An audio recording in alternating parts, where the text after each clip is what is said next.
Hello everyone. How is everyone doing?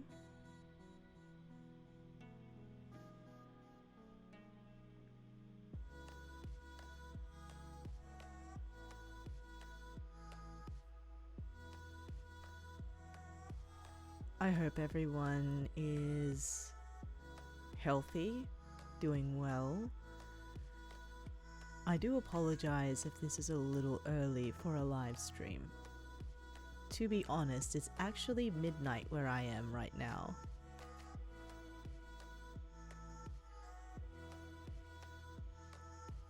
So,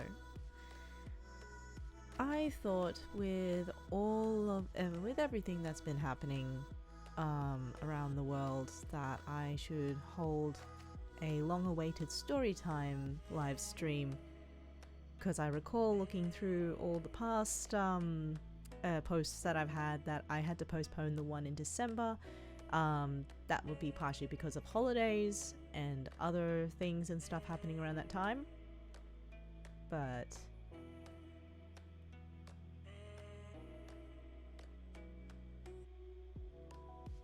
I am happy to do another second story time. I am doing extremely well. For everyone who's asking me how I am, I'm doing very well. I'm actually hopped up on a little bit of sugar, but that's fine. Again, like I said, it's midnight where I am. So, which is why I decided, I think when I posted a couple of days ago, that instead of 3 stories per character, which I did the last time, I'm going to focus on a longer story per character that I have listed here for this event, or at least this live stream, sorry. And what I will probably do is there's a bonus at the end of this, because I understand that I decided to do 3 characters per story time. That's what my original plan was. But I think depending on how everyone goes or how everyone feels, there's going to be a 4th.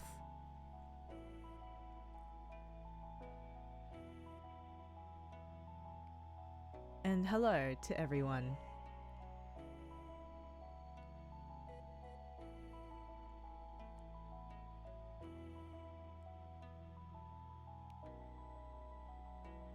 Now, of course, I will have to introduce all the characters right now. Oh dear. Oh dearie me. What am I seeing in this chat? Can I even view this chat?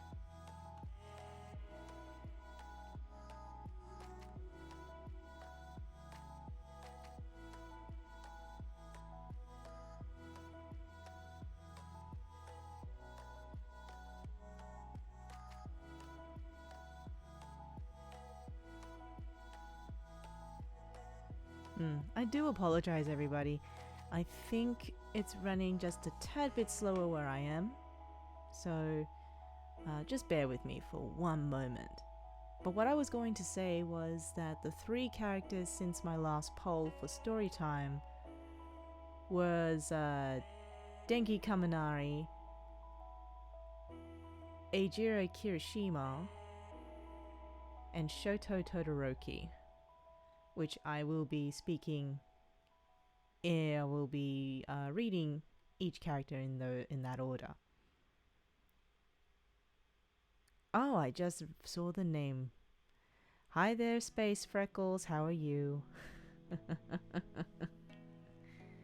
I hope everyone around the world is at least safe and sound where they are. And if I'm gonna turn mama, I hope you are all practicing good habits.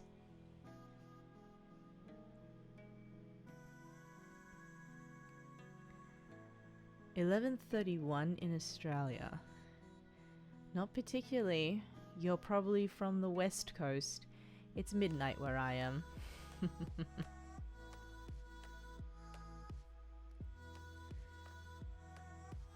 Also, I do apologize. My responses to comments will be pretty slow. Partly because it is running a little slow on my end of the world, so I think I should continue on because I don't know where everyone is around the world. And I'm trying to be as quiet and as calm as possible considering it's really late where I am.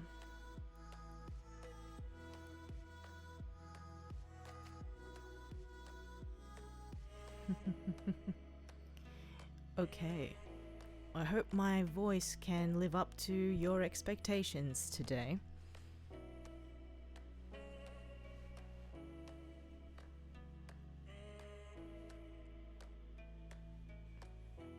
Fighting evil by moonlight, winning love by daylight. I just spotted that in the chat.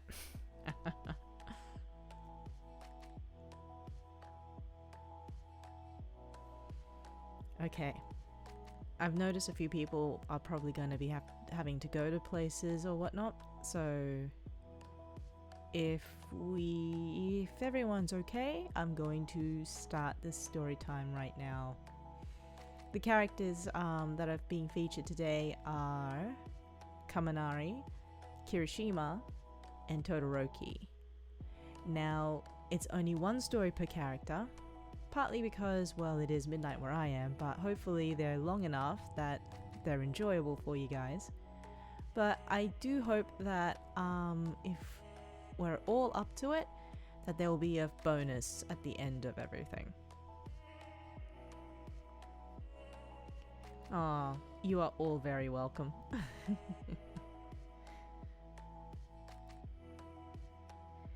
Okay. Well, I'll introduce the first one.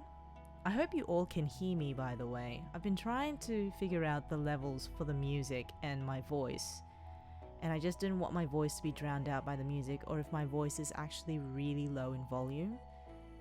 So, could people just let me know if you can hear me over the music? And thank you.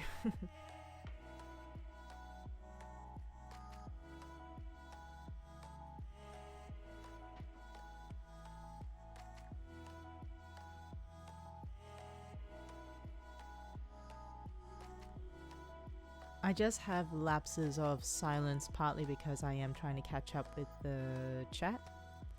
But just wondering, can y'all hear me? I assume you can, and I hope you can hear me clearly.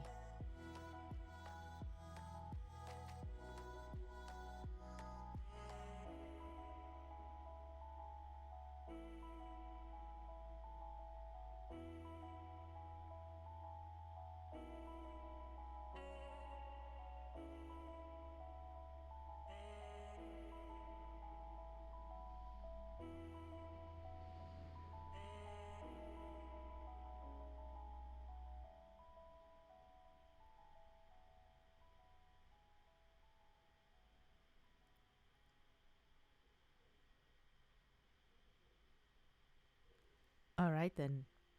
I will start off with our first contender today is Denki Kaminari. Just so everyone knows what the schedule is like today. Denki Kaminari, the fanfic is called, and I believe everyone might be a bit, it might be a bit laughable, but it's called Do You Want Apples or Bees? So, I will start with Denki Kaminari for you all. Bear with me for one moment while I change the schedule.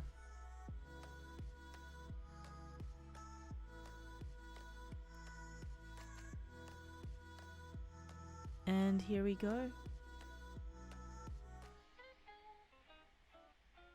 Back, but no data. What is this?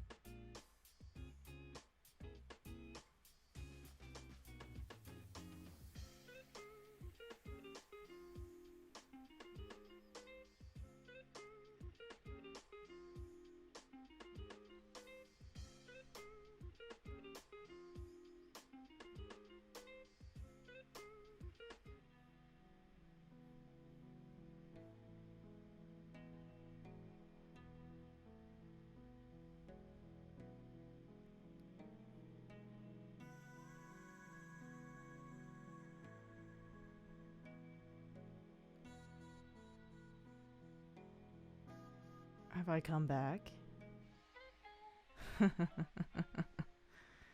Okay, I think I've come back. I still don't have access to the chat though, so I do apologize for anyone who's unable to view anything. That is my bad. This is what happens when you're in Australia and you don't have the greatest internet of all time. Still, I will continue on with the story. Or otherwise, if everyone would like it, I could start from the beginning again. I just wish I had the chat back on.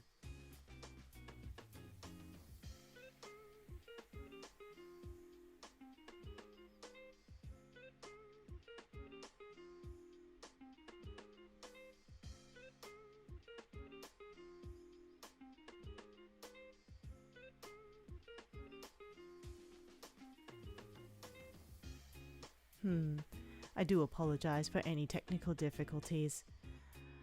But I guess what I should do, just to make up for that, I shall restart the story. I know it's probably restarting everything from the beginning again, but I realized that I just lost all of you. So, just to introduce this segment, Denki Kaminari was one of the top 3 for this storytime event. And this fanfic we have is Do You Want Apples or Bees? I shall start from the top, just so then we're not missing out and no one misses out on anything, to be sure. I apologize though, it looks like whatever happened in the other side, from my side, I have no access to the live chat at this stage. So, very sorry about that. I shall see what I can do.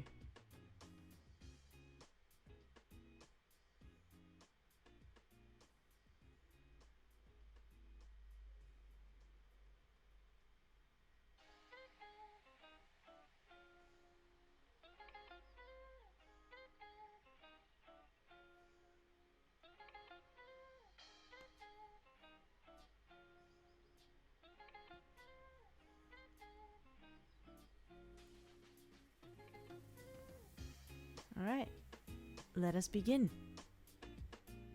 I can see the chat now. Alright, I will start all over again from the beginning, just so everyone has, is still on, I guess, on the same page, to say the least. I do apologize for that, everybody. I shall restart the storytelling one more time. Thank you.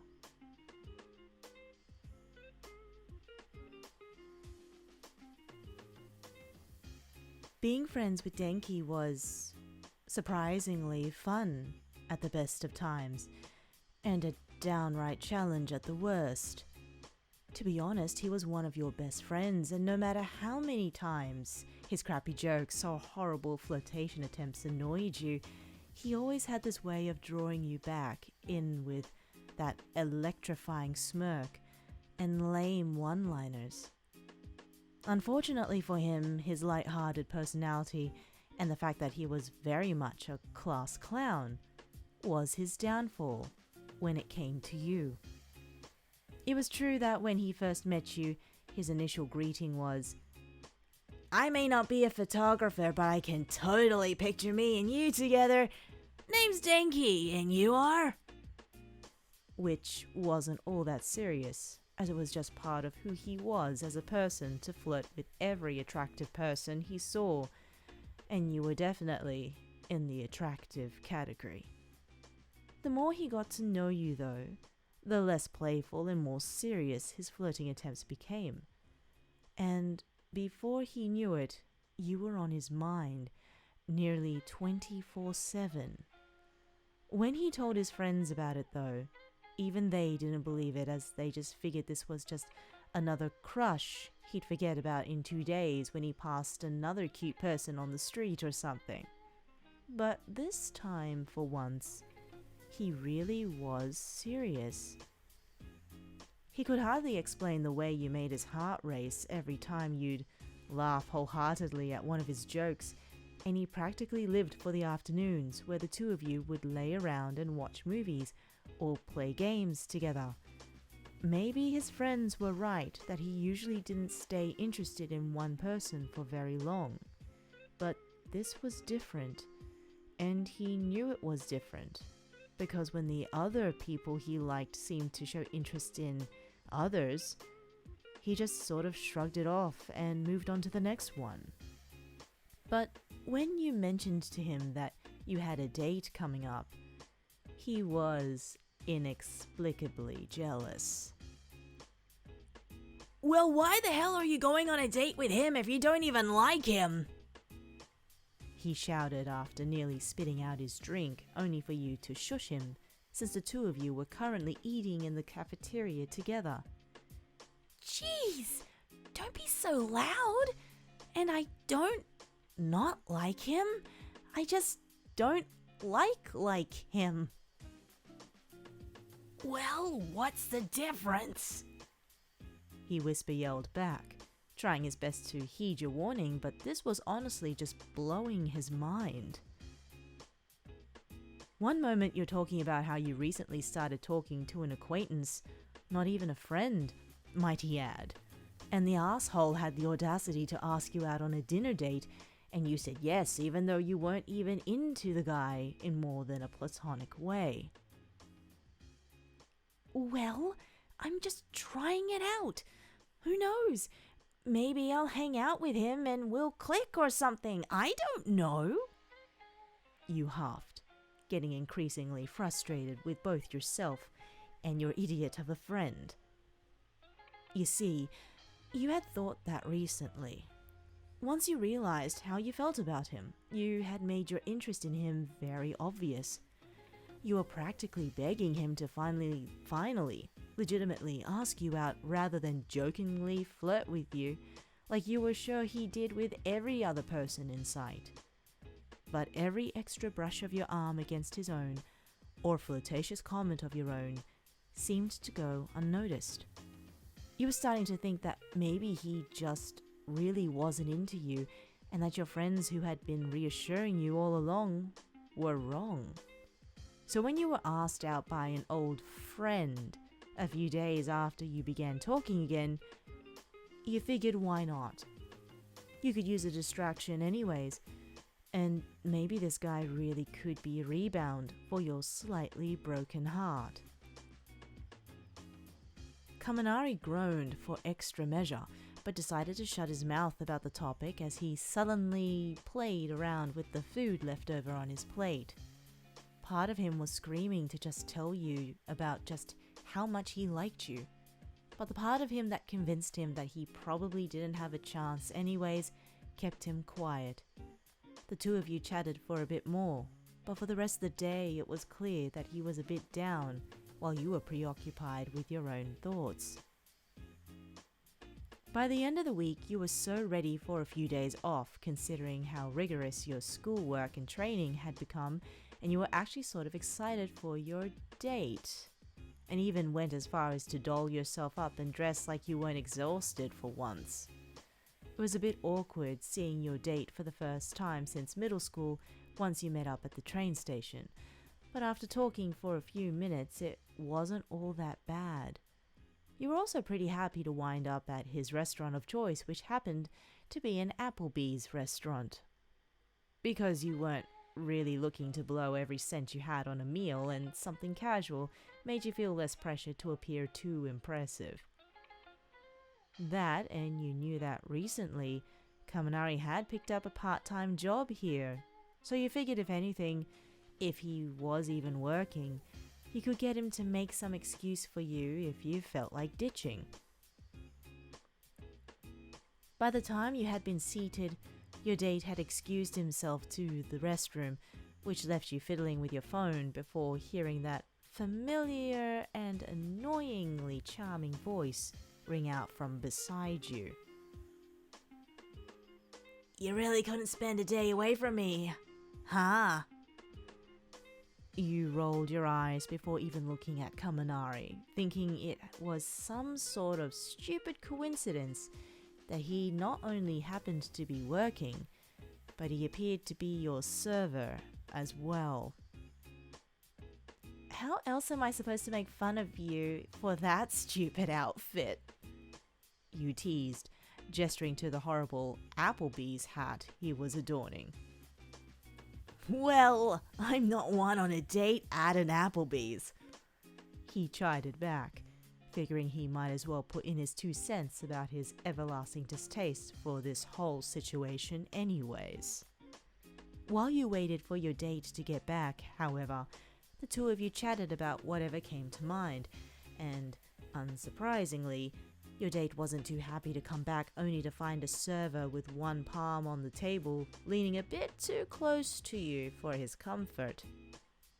You didn't even notice him coming, so when Kaminari randomly stopped mid-sentence only to say the most ridiculous shit you had ever heard, obviously in an attempt to weird out your date without you even noticing, you were honestly shocked.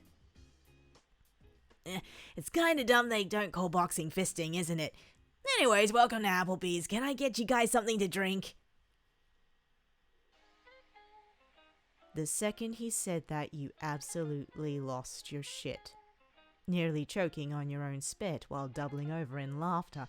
However, your date didn't find it nearly that funny. He simply scoffed at Kaminari before sitting down with brows furrowed. When you noticed he obviously wasn't happy, you tried to stop, laughing by pursing your lips. But you couldn't help the innocent little snorts that came out as you tried to order a soda, since Kaminari was just giving you a ridiculous grin because well, it did feel good to make you laugh so hard and completely ignore your date's newfound dislike for him. The moment he left after also taking your date's drink order, your date immediately started talking about how gross that dude was. And when your smile faltered and you began defending him, saying that he was a close friend of yours and that you thought his jokes were funny, he just shrugged you off. The rest of the evening was painfully awkward as your date became rather childish and pouty the more Kaminari came over and made jokes or little comments that would send you into fits of giggles. By the time your meal was over, your date was kind enough to pay for your meals, but still made the excuse of saying he got a text about an emergency and couldn't walk with you to the station, even though he hadn't picked up his phone at all throughout your date. Before dashing. You didn't mind at all, that much though. So you just waved him off, and when Kaminari came back around with a satisfied smirk on his face, you gave him the best disappointed mother look you could muster, though it was hard to keep yourself from smiling for long. You did that on purpose. I have no idea what you're talking about, he gasped out, acting astonished but smiling as you just shook your head and laughed upon realizing just how ridiculous this whole situation was. You were getting tired of dancing around him like this, acting like you hadn't fallen for him and using lame dates you didn't even want to participate in as a distraction. So, with a final sigh, you decided to just get it over with and rip off the band-aid. You know, if you dislike my dates so much, then maybe you should just try to improve them yourself. Kaminari laughed, but when he saw the questioning look on your face, his face fell flat as he realized you were being serious before choking out a shocked, Seriously? You shrugged in response, your cheeks beginning to burn a bit in embarrassment as you couldn't really tell if that was a good seriously or a bad seriously. But even though you could have easily made it out to be a joke, you decided to continue on anyways. Yeah, seriously. I mean, if you want to. Are you kidding? He exclaimed, his face lighting up again like an excited puppy. I'd love to. That would be totally wicked.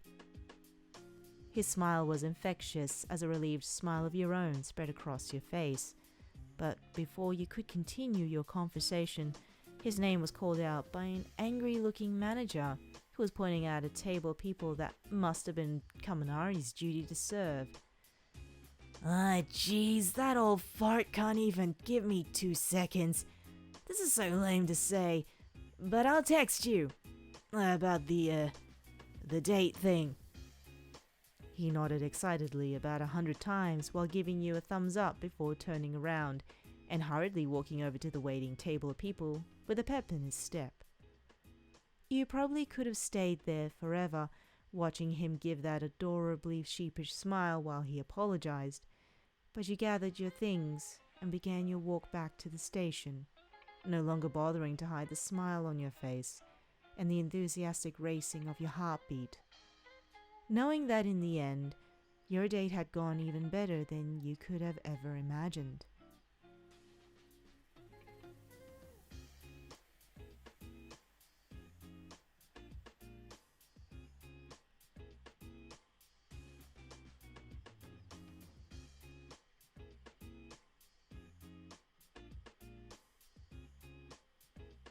Now to return back to the chat, how is everyone doing?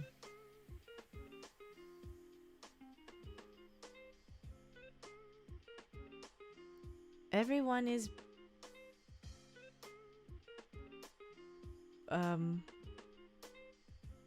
making fun of Bakugou? What have I walked into?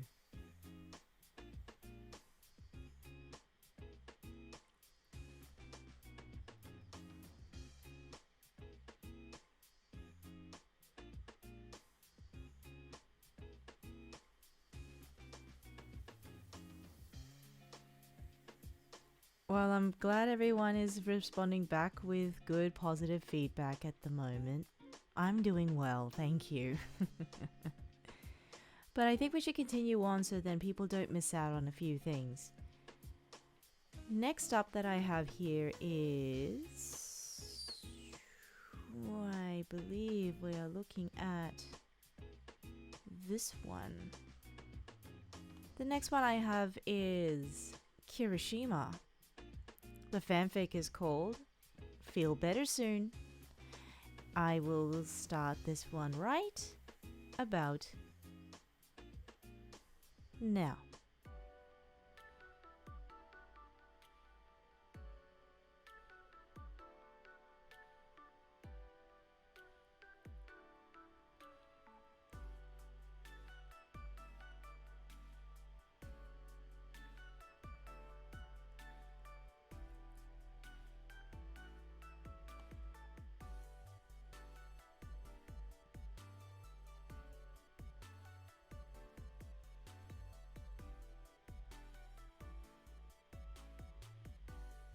For the first time in your life, you could finally understand how it must feel to get hit by a bus. Dark circles were forming under your eyes from lack of rest. Your hair was messy and knotted in many different spots. Breathing out of your nose was practically impossible, and you were shivering just by being completely covered by the blanket you stole from Kirishima's sleeping body next to you. You had been coming down with symptoms of a cold for a couple of days, but they had never become this serious or this severe. The worst part wasn't even the sickness itself. It was trying to hide it from your boyfriend. You made sure to try and choke back every cough to the best of your ability. Sneezes were made as quietly as possible and always muffled by the crease of your elbow. And you avoided breathing out of your nose too much just in case it caused you to sniffle. The reason being because Kirishima was the type to give up everything to help you feel better. And you didn't want to become some sort of distraction since he had all types of work to do between school and hero work. You sighed to yourself and rubbed your eyes, feeling Kirishima begin to stir next to you. After quickly turning your back to him, you closed your eyes again and listened as he hummed softly.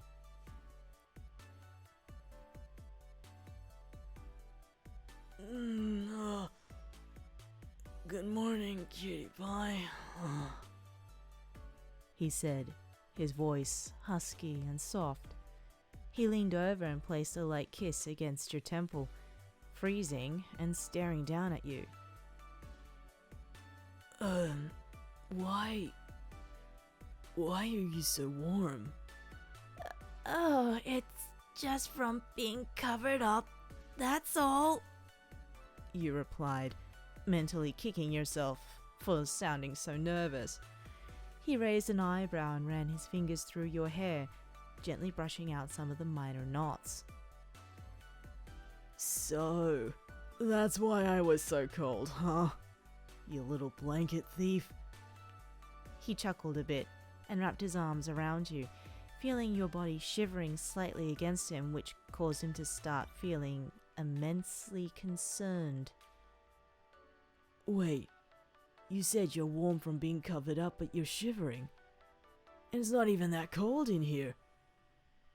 He thought for a moment, before placing the back of his hand against your forehead, eyes widening as soon as he made contact.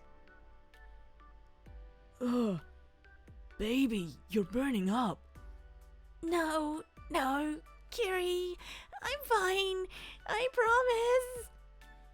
You whined, only to receive a disapproving headshake from him. So, you're telling me that if I go get the thermometer and check your temperature right now, you won't have a fever? You fell silent and shamefully looked away. With a soft sigh, he gently caressed your cheek with the back of his fingers. That's what I thought. Now, why didn't you tell me you weren't feeling good? Fevers are serious. I didn't want to distract you. You know better than anyone that you've got a lot of things you need to get done. Distract me? He asked, the shocked tone in his voice making you look up at him. You're my top priority. All that other stuff can wait. I'll get it done, so don't you worry about it.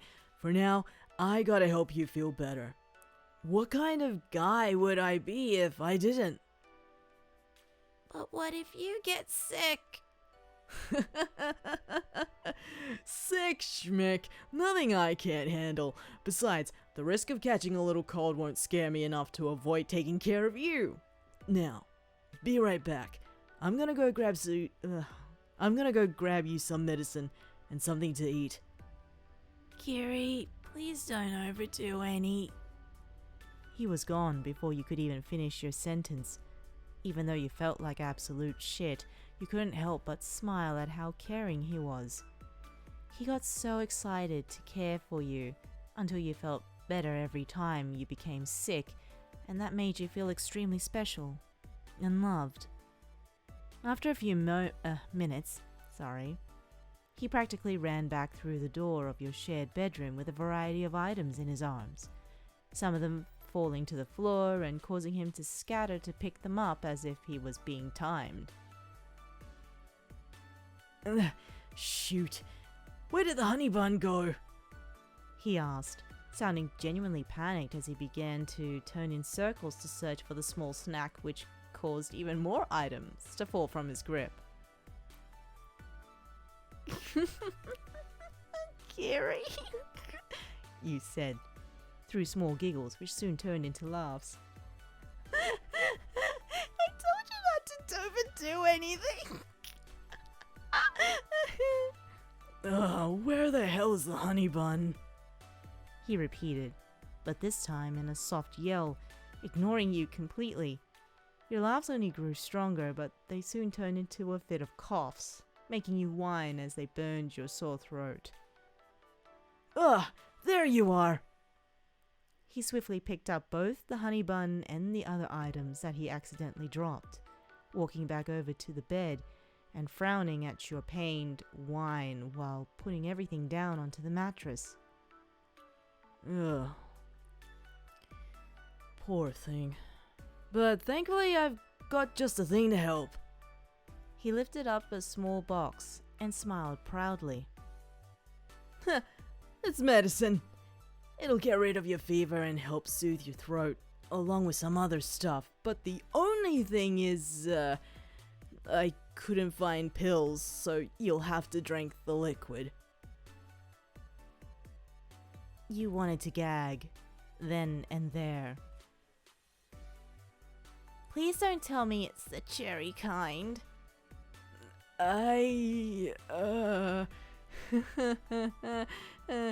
Lying isn't very manly, so, yes, it's the cherry kind.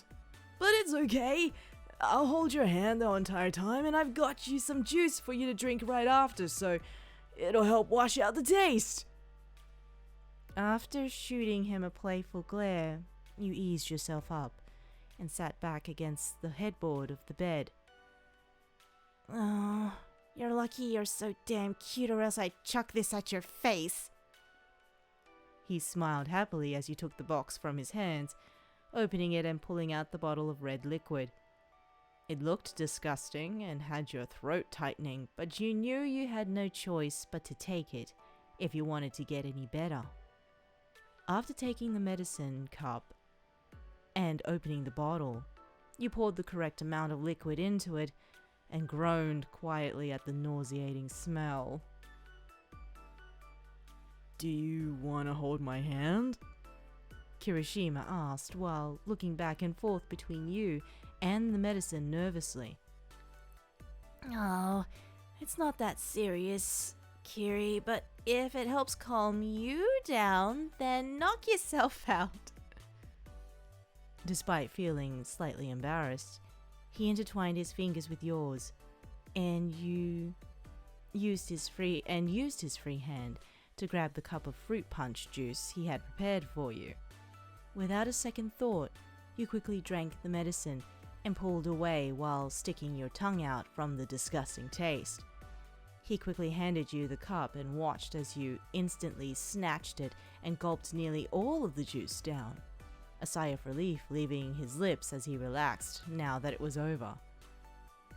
Oh, that was so gross. You whined, using the back of your hand to wipe off any remaining juice from your lips. Oh, I know, but you handled it too well, and for that... He reached and grabbed the honey bun before crawling into bed next to you. You get this. I do? Yeah. Do you not like it? I can go grab something else if... Give it here! You whined softly, reaching out for it. I'm hungry. He teasingly replied, quickly lifting his arm up in the air to hold it above your head. You gotta give me a kiss first. You'll get sick! What'd I say about that, traveler? I'll be fine. I can handle it. Now, kiss me already before I do it for you. With a playful eye roll, you leaned in and gave him a quick peck, watching as he smirked contently and handed you the honey bun. See? Was that so hard? Yes. You quickly tore open the plastic wrapper and took a...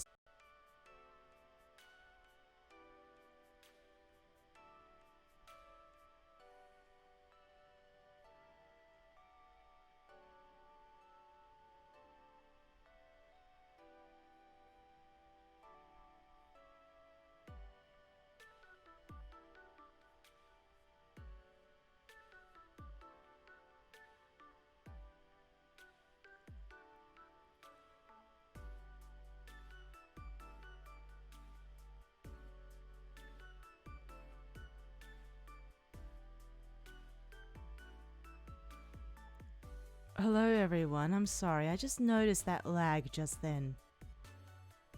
How is everyone doing?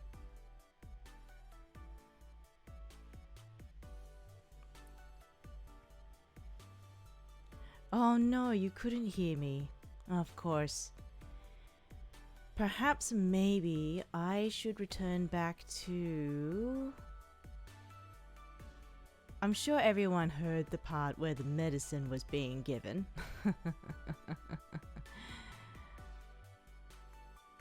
That's where you left off. Just tore the plastic wrap. I knew it. Okay, I'm gonna head back a little bit further. Let's relive the scene where this happens, shall we?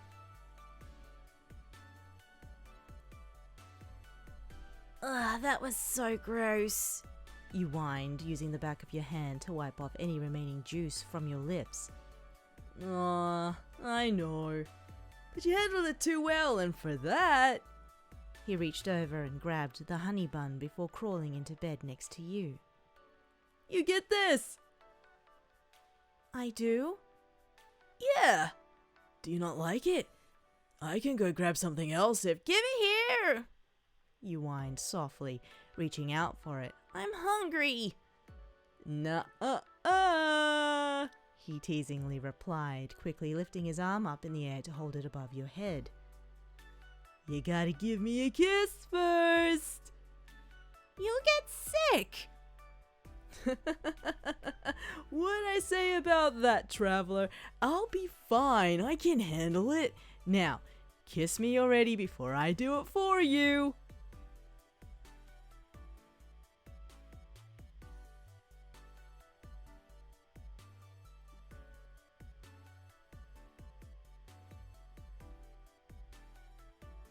Don't tell me I'm lagging again.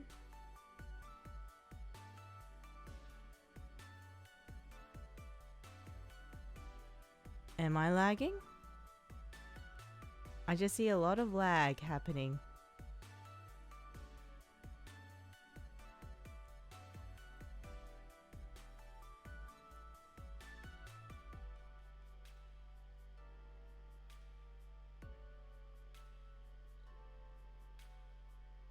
Are we all good? Okay. I just noticed a few people saying they were lagging.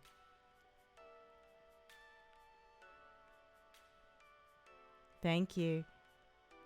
I apologize. Let's continue off where I am trying to continue on from, and that would be... With a playful eye roll, you leaned in and gave him a quick peck, watching as he smoked contentedly and handed you the honey bun. See? Was that so hard? Yes. You quickly tore open the plastic wrapper and took a small bite out of the snack, looking over at the assortment of items he had placed down on the bed earlier. What's all that? Well, I grabbed a few movies because I didn't know which one you'd want to watch. A couple extra pillows, a bottle of water, my laptop, Kiri? Hmm? Can you just cuddle me? I'm so tired. I didn't sleep well last night. Scratch that, I didn't sleep at all.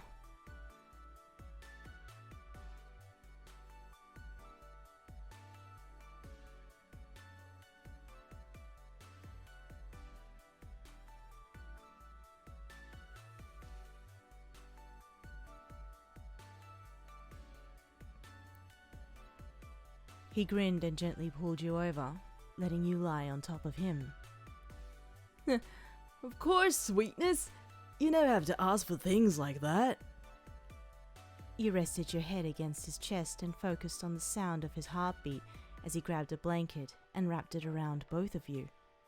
Your lips began curving upwards into a smile as he then started to pet your head, your eyes closing and body relaxing against him.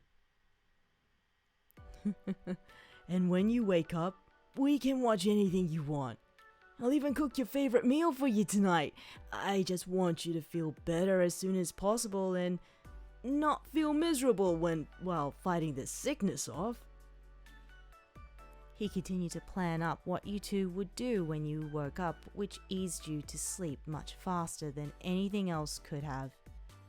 When you finally began to let out light snores, he kissed your forehead and smiled at how peaceful you looked, resting against him. I love you so much. And you're still adorable, even when you're sick.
I believe I might be back.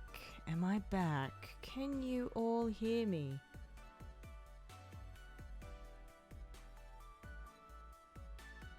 Can you hear me? It's working now, thank goodness. I apologize for all of this, guys.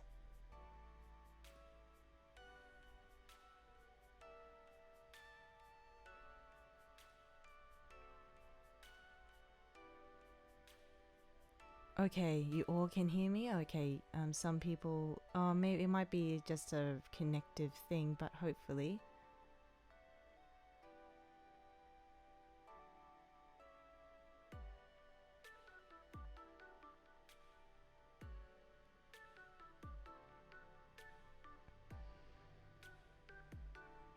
You can hear me now. I think it's just a timing and lag as well on my end, so I'm really sorry, guys.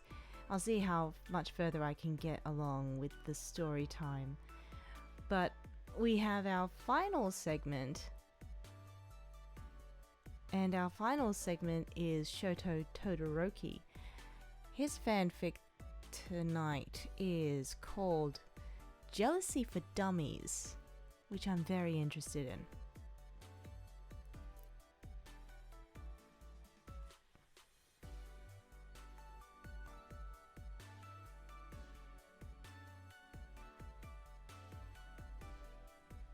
Oh, do not worry, Yazio. I will go to bed after this. I can see you there.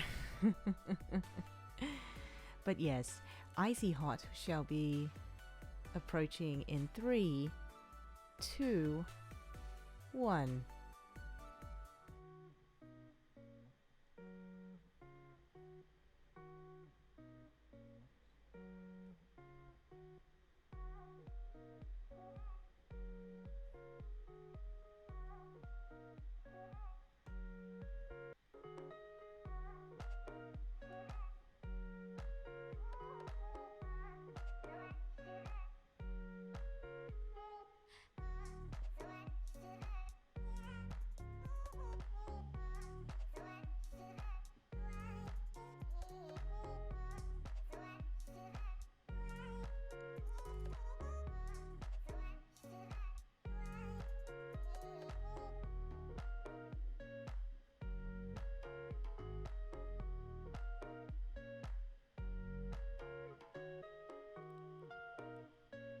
I would love to watch a movie with you tonight, Todoroki said, causing you to smile widely.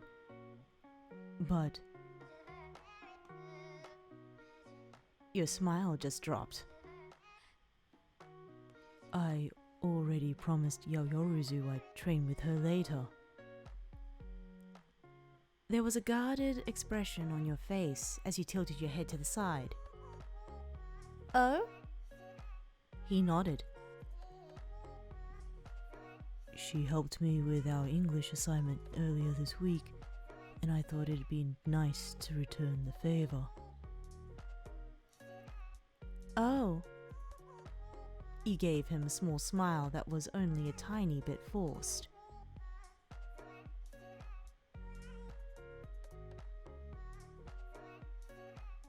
What does lag again? Please tell me, is there lag again?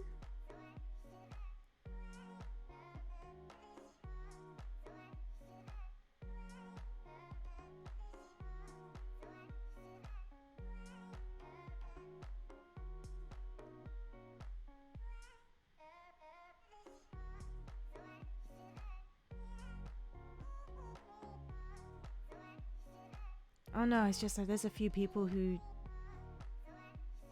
can't hear me, that's why I don't know what's going on, so I'm sorry.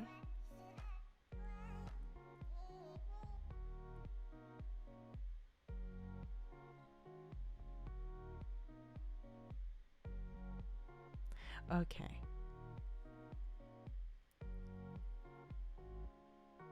It's lagging for some people. I'm really sorry.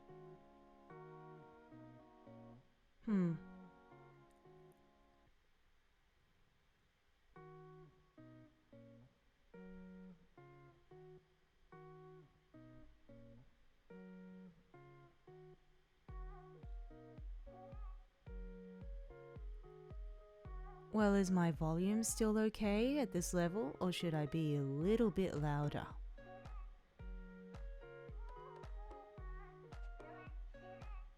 Just a question before I move on.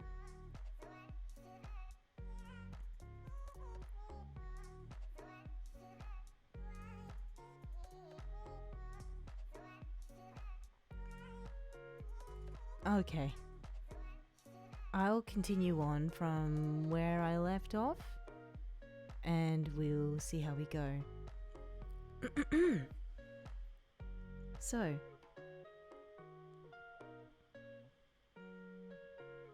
you knew Shouto and Momo had always been close, and for the most part, you had no problems about it. She was a great friend and one of the kindest, most caring people you had ever met. She was beautiful and sweet, and lately had been spending more time with Shouto than you did. But you had no problems with that whatsoever. As the beginnings of a scowl began to form, Shouto tilted his head at you in question. Would you like to join us? Us?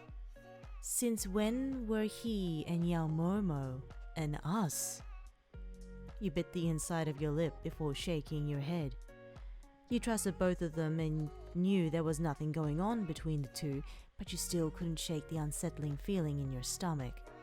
Perhaps it was due to the alarming amount of times these past few weeks he blew you off to hang out with her.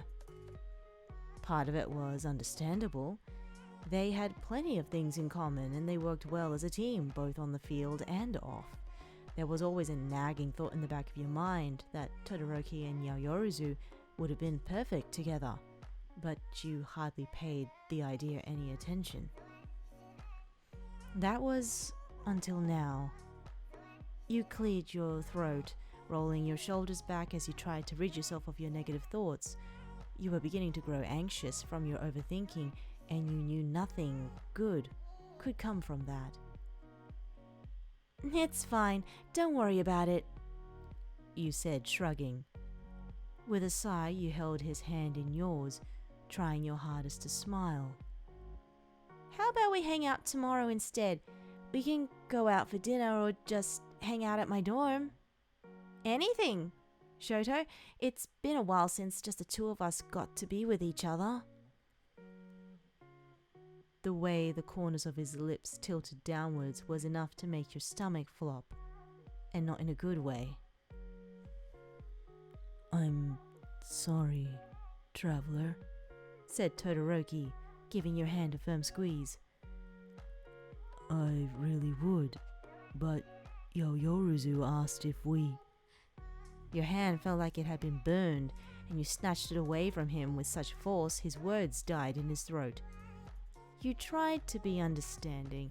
You really did. But this was getting downright ridiculous. Shouto was yours. But with the amount of times he blew you off to hang out with Yaoyorozu, he might as well have been hers. You're busy tonight and tomorrow night? With Yaomomo? You asked, trying to keep the hurt out of your sharp voice. And you couldn't hang out last Friday either, or the Monday before that. Are you upset with me? There was concern in his tone as he made a move to lace his fingers through yours once more. He rubbed the pad of his thumb in soothing circles against the inside of your wrist before suggesting, "You could join us if you want to spend more time together. I'd love to have you there and Yaoyorozu wouldn't mind." He was missing the entire point. You wanted to scream and get angry, but you pressed your lips shut instead. It was hard to be mad at someone so oblivious to the situation at hand, and you knew that you not wanting to tell him the insecurities you felt wasn't helping either.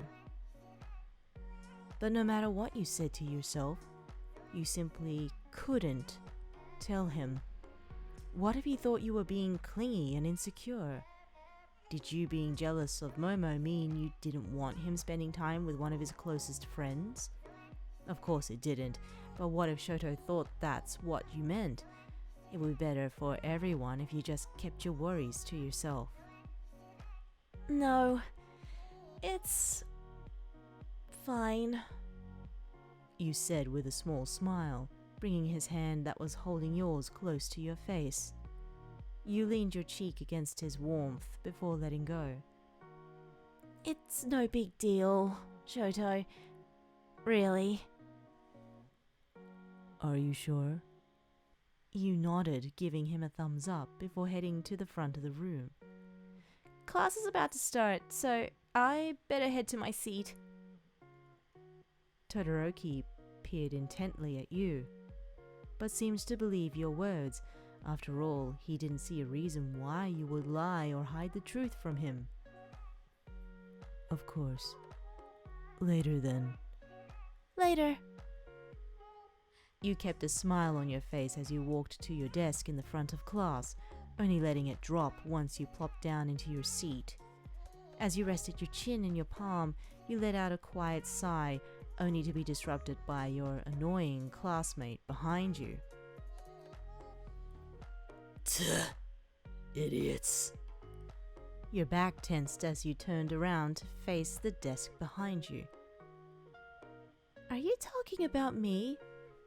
Yeah, you and Icy Hot, replied Bakugou with an eye roll. And Ponytail over there too. And why exactly are we idiots? You challenged, quirking a brow at him. Well, that dumbass half and half over there is an idiot for not realizing how he consistently blows you off. And it's affecting you. You blinked, taken aback by his words. If even Bakugou noticed before Todoroki, then you certainly had a reason to worry. I always knew he was oblivious, but I didn't think he was this dense. He scoffed. You opened your mouth to defend Todoroki, but were cut off by his harsh voice. And you? You stared at him with wide eyes as you pointed to yourself. Me? Bakugou glowered. Yes, you, dumbass. You're an idiot for not telling him how you really feel. How do you expect someone as dense as Icy Hot to figure it out if you keep telling him everything's okay? That's because everything is okay, you said defensively. You glared at him. You didn't have to explain yourself. or your relationship to some eavesdropper. Which explains why the tension was so thick, everyone in the room could feel it. He mocked. He considered his words before shrugging. Well, everyone except your incredibly intelligent Icy Hot. Sorry. You leave him alone. Folding your arms at his blatant sarcasm, you puffed your cheeks up. Stop saying rude things about Shouto. It's my fault for not telling him anyway. Bakugou's frown deepened, but you could have sworn the expression on his face grew ever so slightly softer. It's not all your fault, okay? He should be able to tell something is bothering you, but since he can't, all you can do is tell him yourself. You were startled by his harsh yet well-meaningful attempt to comfort you, and you knew he was right. The easy way to solve this problem was to tell Shouto, but you couldn't. A small but profound part of you wondered if he was getting bored of you. Months ago, you were over the moon when you started dating him, and you thought Todoroki felt the same way. But lately, he'd been making less and less of an effort to hang out with you, and you couldn't help but think it was because his feelings were fading away. That maybe the more time he spent with you, the more he realized he didn't want to stay. You couldn't possibly admit that to him, no matter how much it hurt.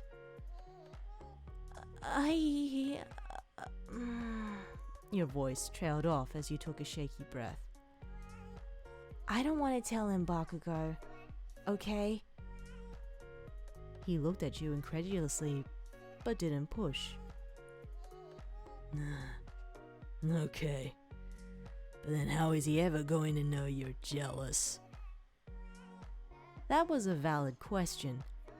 How could one of the densest guys you knew, you loved him, but even you couldn't deny the fact, figure out your feelings if you tried so hard to keep them hidden? Especially if he had never felt those said feelings himself. Your eyes widened as you slapped your hand against the top of Bakugou's desk. He jumped in alarm before flipping you off. I have an idea! You whispered in excitement. All might save us all, he muttered, clenching his jaw. You ignored him. Nothing could deter you from your incredible plan. Listen, maybe Todoroki will understand I'm jealous if he feels jealousy himself. What? As you said the words aloud, you realized just how genius they were. That's definitely it, he cried with his nod. How could I have expected him to know how I'm feeling if the emotion is probably one he never experienced? Katsuki gave you a blank stare, probably wishing he sat anywhere else in the class but here. Don't you see? You asked conspiratorially. We just have to make Shouto jealous and then everything will fall into place. He shook his head. No, you listen here. You sat back in your seat with a pout. First of all, he started, there is no we. This ridiculous plan that will blow up in your ass is all yours. Bakugou ran his fingers through his hair and glanced sorry guys, it's just a word. Bakugou ran his fingers through his hair and glanced surreptitiously back at Todoroki and Yaoyorozu, seated in the back of the room. And second of all, why go through all the trouble when you can just stop lying to him and confess how you feel? Following his hesitant gaze, you noticed Momo and Todoroki talking to each other while at their desks. They leaned closer together to hear what the other had to say, and when Shouto laughed at something she told him, your chest tightened uncomfortably. You bit your lip, tearing your eyes away from the painful scene, and looked back towards Bakugou, who was trying not to look sympathetic. It's because going through all this trouble is worth finally being able to figure out if he still has feelings for me, okay? You forced out, voice small as your vision grew blurry with unshed tears. Traveler. You shook your head, interrupting him. He spends all his time with Momo, and she makes him so happy. You can see how obvious that is if you just look at them, even right now, you said, your cheeks growing embarrassingly wet. What if he's happier with her than he is with me, but doesn't want to tell me? What if he doesn't have feelings for me anymore and I'm only fooling myself? Stop crying, dumbass, he cried in alarm, backing away with a slight look of disgust at the waterworks in front of him.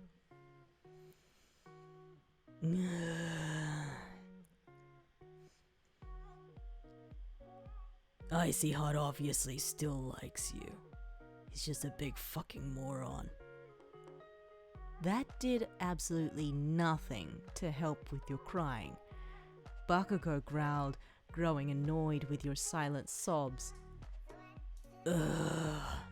Look, stop the tears already. I'll be part of your stupid plan. You stared up at him in surprise. You will? Maybe, he grumbled. What do I get in return? With a shaky breath, you wiped a stray tear from the corner of your eye. You would have time to cry later on, but for now, you had a plan to formulate. I have 2 tickets for a concert next month to Kirishima's favorite group, you said once your breathing returned to normal. And I can give them to you so you can take him. He narrowed his eyes. Why the fuck would I want to bring shitty hair to a dumb concert? You're not the only observant one in this class, you said teasingly, forgetting your earlier tears and grinning cheekily at him. The concert is next month, and it's already all sold out. I bet he'd really appreciate the tickets. Bakugou held your gaze with a glare so intense your eyebrows felt like they were going to catch on fire. Heaving a sigh, he looked away, annoyed.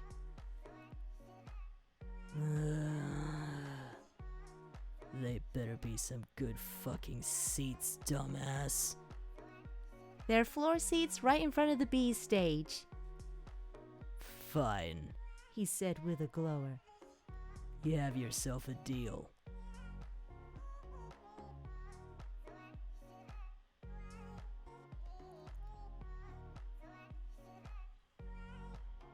The beginning parts of the plan were the hardest. It involved you spending less time with your beloved and more time with quite possibly the most infuriating person you had ever met. But in order for Todoroki to actually be jealous, he would have to think you and Bakugou had, heaven forbid, some sort of connection and liking towards each other. And since Shouto was oblivious as he was, planting that thought into his mind took more effort and time than either you or Katsuki could have mentally prepared for. Is this stupid plan of yours almost over? Grumbled Bakugou, sprawled out on your bed, forcing you to take the floor. Yes, thank goodness, you bit back. All we have left is tonight.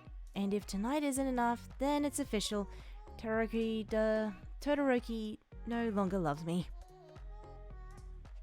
With unnerving force, Katsuki grabbed a pillow from behind him and chucked it at your head. No, you dumbass. The only thing it would prove is your plan was stupid, like I said. You caught the pillow as it bounced off your face, rubbing your nose as he sat up. His gaze was stern, but when he saw the look of concern that clouded the forced smile on your face, he sighed, getting off the bed to sit next to you. I still think you should just tell him how you feel and stop this before it gets out of hand. But since reasoning with you obviously isn't working right now, just stop worrying, Traveler. He will notice and get jealous, even if he can't possibly be dense enough not to. You really think so? Did you lose your hearing or something? I just said that I thought so, he said, lip quirking downwards in irritation. And even if it doesn't work, you still owe me those tickets. Shitty Hair won't stop talking about the group the other day, and taking him to the concert will be the only way to shut him up. sure, that was the reason he wanted to take Kirishima, you thought with a smirk. Despite his dismissive attitude, the soft look in his eyes told you a different story. As much as the two of you got on each other's nerves, you did grow to care for each other along the way.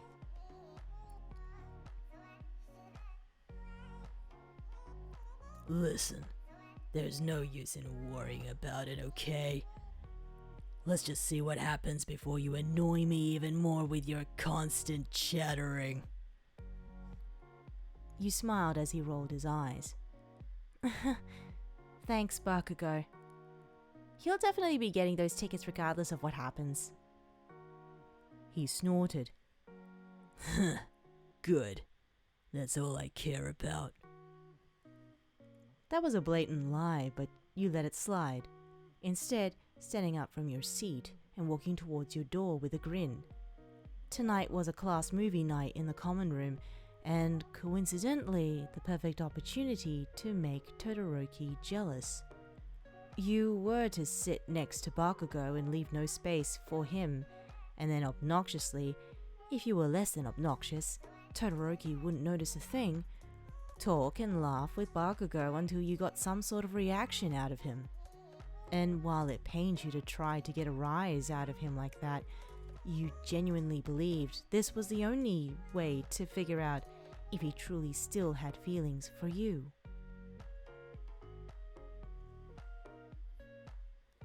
Hey, Traveler? You heard his soft-spoken voice from behind you as you made yourself comfortable in your seat on the couch next to Bakugou. Oh, hi Shouto. You greeted, giving him a smile but making no move to make some space for him. When Todoroki moved to squeeze in next to you, you nudged Bakugou on the side. Oi! He exclaimed as he rubbed his ribs, glaring as you tried to communicate with him through the frantic look in your eyes. Thankfully, he seemed to get it. Scoot over, Traveler. I don't have enough room over here. You shifted over to the very edge of the sofa before Shouto could sit down, pretending to look irritated at Bakugou for telling you what to do. Is that better? Much. Todoroki glanced at the once empty seat that was now filled by your folded legs and Bakugou's ass, but shrugged, heading over to the open seat in the couch adjacent to yours. The open seat that just so happened to be right next to Yaoyorozu. You threw your head back against the cushion, wishing the surface was something harder. The world loved its irony. As the movie marathon started, you tried not to be too downcast about Shouto not putting more of an effort to sit next to you. After all, there would be plenty of other opportunities to make him jealous throughout the night. When a particularly amusing scene came on, Bakugou made a snide remark under his breath, and you ran with it. Oh, Bakugou, you're so funny. You said in between laughter, clutching your sides as your classmates glanced over at you in concern. Beside you, Bakugou shrank down in his seat, tips of his ears growing red as he massaged his temples with his index and middle fingers. Calm the fuck down, he hissed quietly to you, an angry look of embarrassment on his face before turning to your friends who were staring curiously at the obviously forced fit of laughter in front of them. What the fuck are you all looking at? The screen's that way. When the attention was no longer on you, the two of you whispered, Sorry, maybe that was a little too obnoxious? A little? You held your hands up defensively, turning back to the movie with a sheepish expression. Okay, so maybe you weren't the best at this whole acting thing, and yet somehow throughout the whole shit show, Todoroki only looked over at you once. And that was only because your forced laugh sounded like you were choking and he grew worried. The first attempt was an utter failure, but you had the remainder of the night. During the rest of the first movie, you and Bakugou kept making smart-ass remarks about the plot, and your giggles went from visibly fake to genuinely amused. His wit and sarcasm made him a lot funnier than you originally gave him credit for, and you reckoned he wasn't the worst person to be stuck with all night. In fact, you were enjoying yourself in the movie so much, you didn't even notice Shouto's staring growing longer and more intense as his fingers dug into the edge of the armrest. Icy Hot's looking this way, said Katsuki quietly, leaning towards you so no one heard what he whispered. Your eyes widened in surprise, but you made sure not to look over and give the plan away. Really? He's looking here? Isn't that what I just fucking said? Watch your mouth, you make my head hurt. Look who's fucking talking. By the time you and Bakugou finished bickering over absolutely nothing, you looked over to the screen to find that the first movie was almost over. And throughout the 2 hours, Todoroki still had not given any indication of jealousy other than the supposed staring. As you grew more and more helpless, a last-ditch idea popped into your head. You strategically placed your head on Katsuki's shoulder, blinking blarily in faux drowsiness. His shoulder bumped your jaw as he involuntarily twitched, looking down at you with a wrinkled nose and lips curled in a mixture of confusion and distaste, but your expression pleaded with him to go along with it. Isn't this going too far? I'm desperate, you said in a defeated voice. This is the last attempt, and if it doesn't work, I'll officially give up on us. Bakugou shook his head. Or, instead of that nonsense, what you could give up on is your stupid plan and simply tell him how you've been feeling. Solid advice coming from the most tsundere person I've met, you shot back. He grunted, but couldn't argue with that logic. Whatever, dumbass. You rolled your eyes before briefly shutting them, unable to shake the feeling of guilt in your chest. Yes, you were jealous of how much time Yaoyorozu and Todoroki had been spending together, but you were certain he wasn't doing anything to purposefully make you feel that way. And yet, you let your insecurities and fears drive you to try to make the man you loved feel a way no one deserved to feel. Sighing deeply, your eyes shot open as you were about to lift your head and apologize to both Bakugou, even though he was willing, it still wasn't right, and Todoroki. But the sight in front of you rendered you speechless.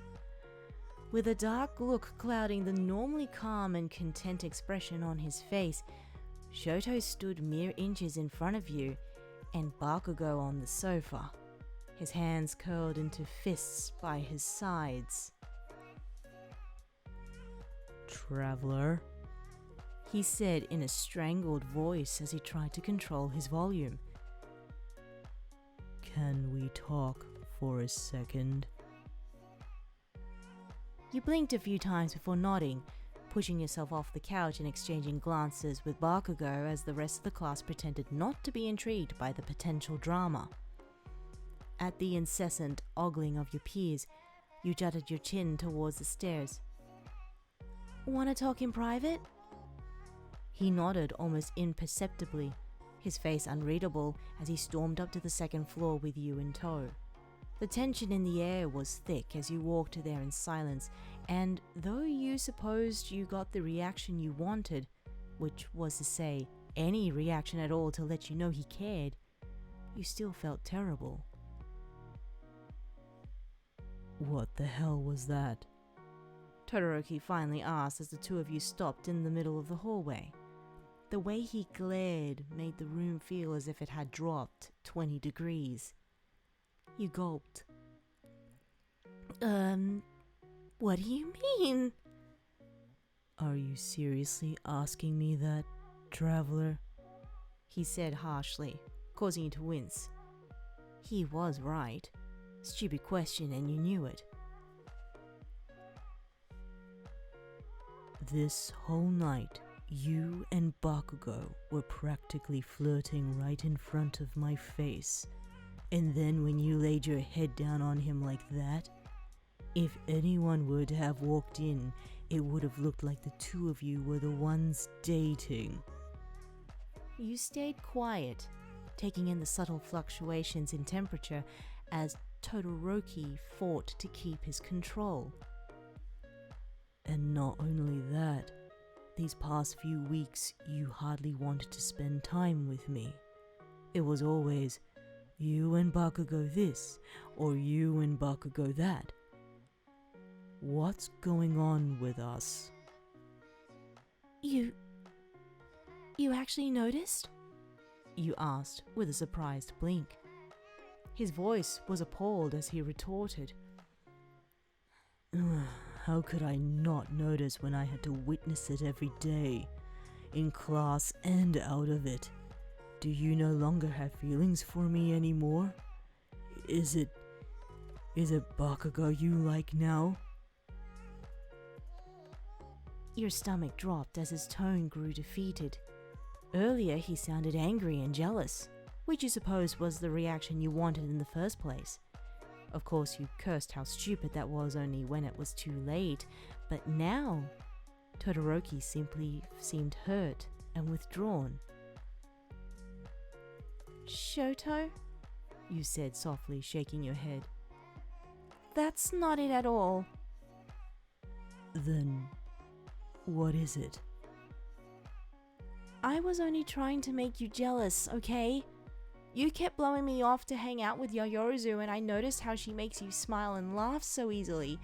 I could never do that. You broke off with a shaky breath. You two would be perfect together, and everyone knows it, Shouto. His eyes widened in realization as he took a step closer to you, but before he could reply, you held your hand up, giving him a small smile. But that's not what's important right now, you said, wiping your clammy palms along the sides of your pants. What's more important is me apologizing for purposefully trying to hurt you like this. Traveler? I was angry and jealous, and I was too scared and insecure to tell you that. You rambled, speaking so fast, the words had trouble coming out of your mouth in a coherent fashion. I thought you liked spending time with Momo more than you did with me, so I dragged Bakugou into this stupid plan to make you jealous. Todoroki opened his mouth, but you continued on. And it wasn't his fault either. He tried to talk me out of it, but I bribed him, and it was wrong of me to do that too, either of you, and I'm sorry for making you feel this way. When you finished your spiel, you peered at him apologetically, bowing your head slightly in shame. But instead of the reprimand you thought you deserved, Shouto simply moved closer to you, smoothing down your hair and tucking a strand behind your ear. What way? He asked quietly, all the traces of anger and bitterness gone. The way you were feeling this whole time, but I was too dense to notice? You stared in surprise. I should apologize as well, traveler. I didn't mean to blow you off for Yaoyorizu, and I should have understood how that might make you feel, regardless of whether or not you told me yourself.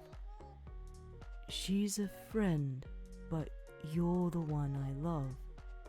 No one else can make me as happy as you do simply by existing, and I should have been more clear about that. Fervently, you shook your head at his apology. It's not your fault at all. I love you too, and I shouldn't have tried to make you jealous. You shouldn't have, no, said Todoroki, ruffling the top of your head with a wry grin. But I understand why you did.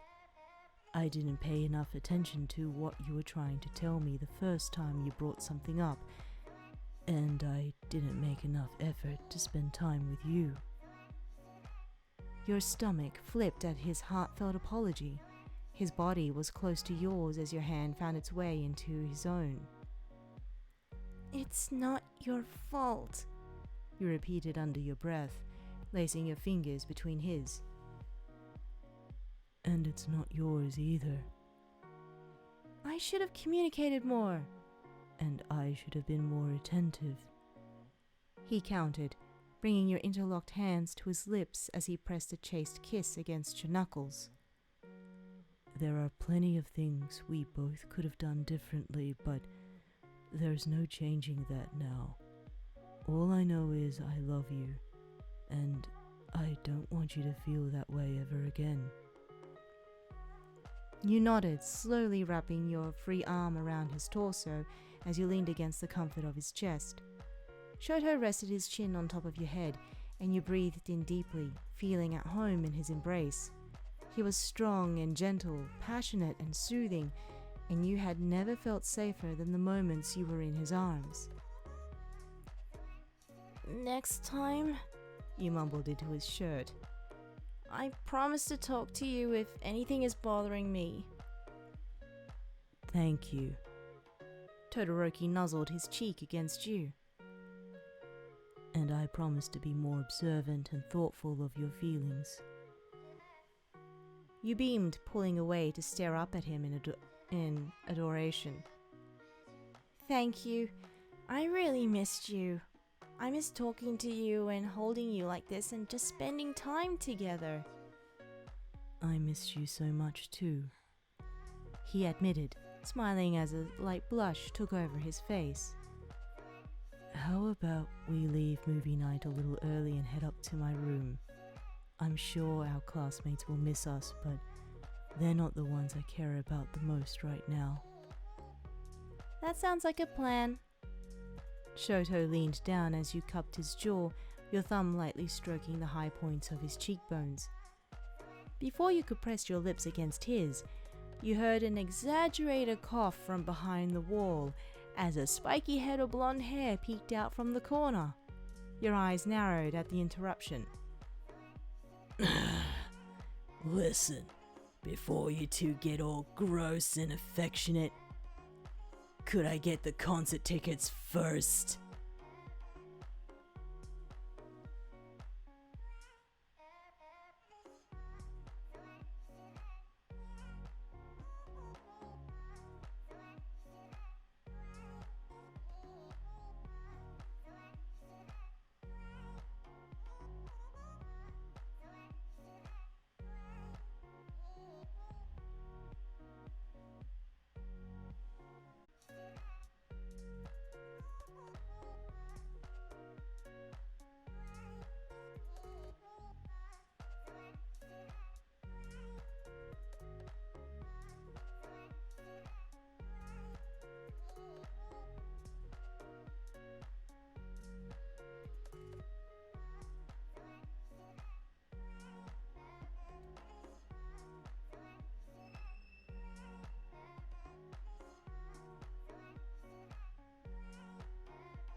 I have come back.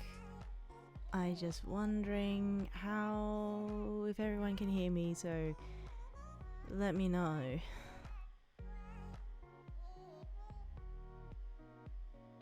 And to Yazio, I've been seeing the pop-ups. Thank you so much. I will be getting myself to sleep as soon as this live stream's over.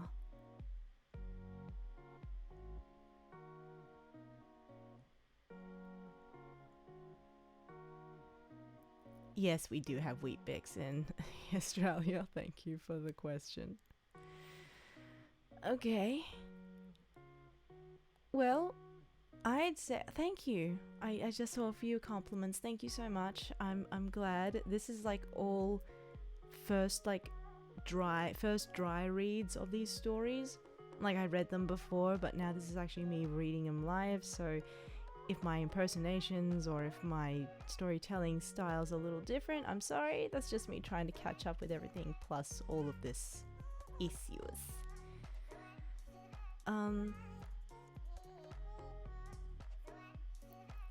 Oh wow. Thank you. I'm seeing all of the cherry blossoms and the love hearts, and thank you so much. Right now it is 1:45 a.m. in the morning, but I did want to put this live stream up so it's like around morning time for the northern hemisphere people, so, or in the afternoon at least for some of them, so that's why I'm doing this right now.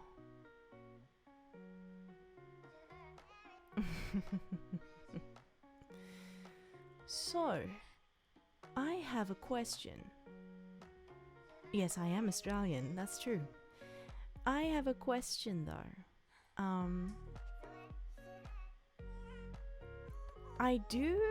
I think, based on what the poll was, I have read for all 3 of the characters, but now, I'd just like to know if you'd like a bonus. Would anyone like a bonus story to cap it for the night? Or at least to cap me for the night. I think it's to end the stream on.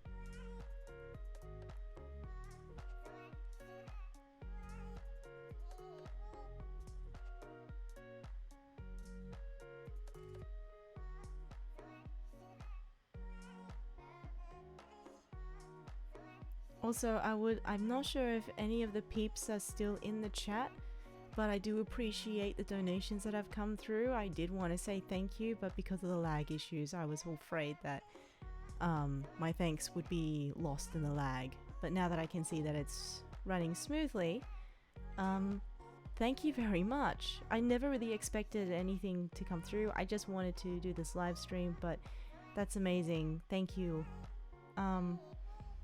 And I'm getting a lot of yeses for a bonus. I shall go to bed, but the majority vote is that there's a bonus, which I have prepared in case we were going to do a bonus. And you will see the bonus right now.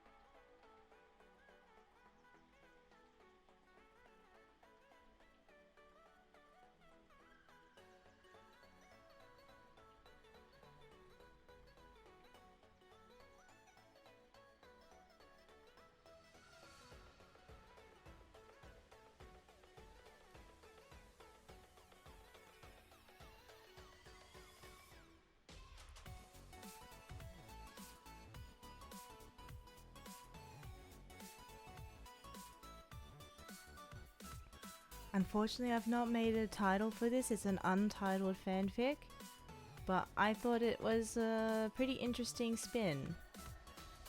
So I'm going to start right now, if that's okay.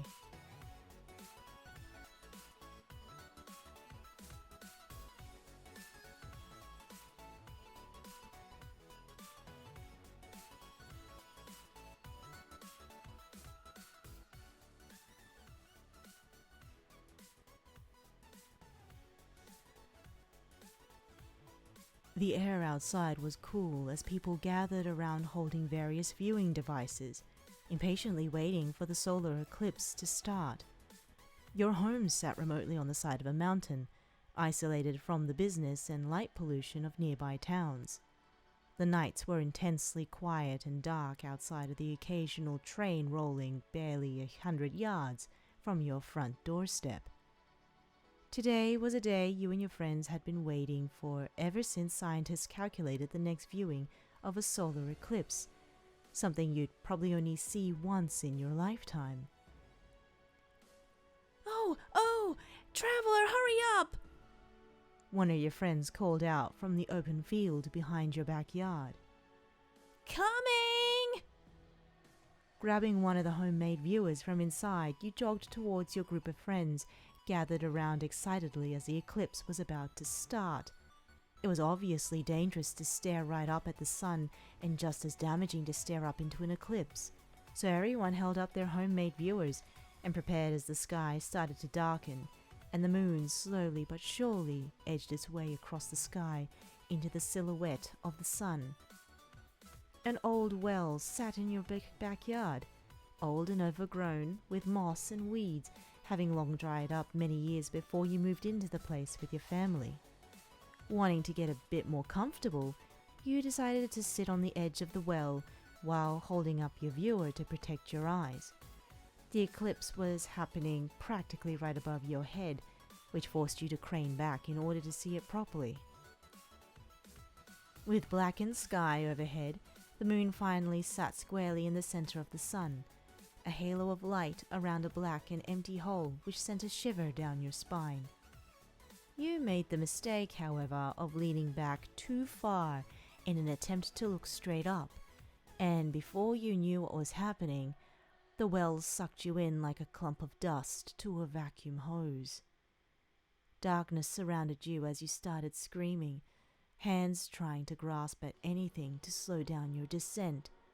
The wet moss and slippery stone on the inside of the well prevented any grip despite your best attempts, so your screams echoed fruitlessly as you continued to fall and anticipated the last moments of your life before you hit the bottom of the well with a sickening, bloody thud. But you weren't met with death, or even a particularly hard landing. No, when you finally stopped falling, your lungs gave out from exhaustion. The thud that occurred was more like an oof. Groaning, you sat up and felt around until you pulled your hand back from a surprising pinch. Ow! The hell? A wooden splinter sat in the palm of your hand, which was odd because the bottom of the well should definitely be stone, not wood. You stood up and felt around the slippery walls and were surprised to see the top of the well wasn't nearly as far off as you figured it would from your fall. Wait, shouldn't you be dead? Hey! Anyone up there?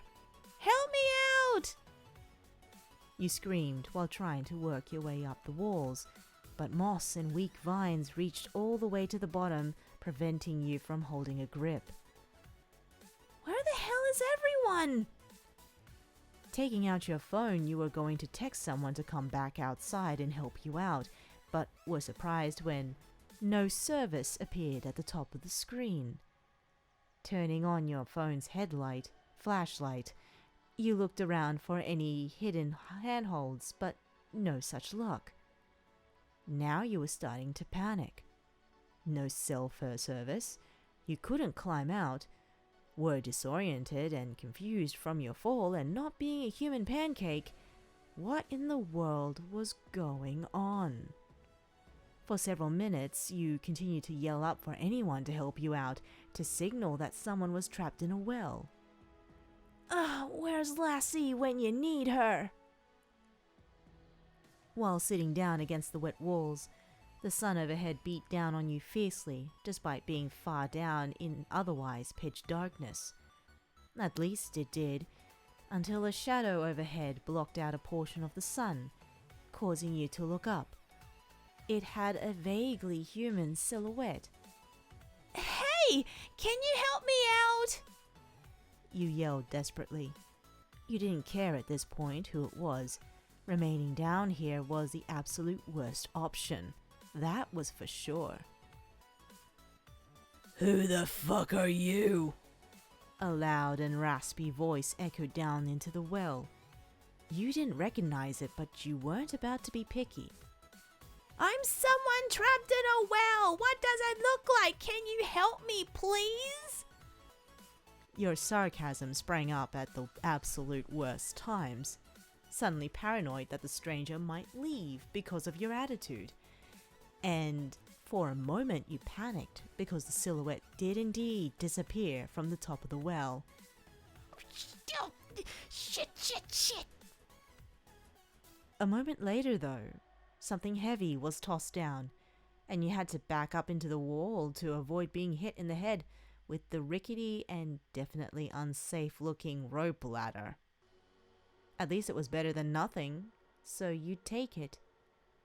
Your upper body strength left something to be desired as you climbed up the ladder.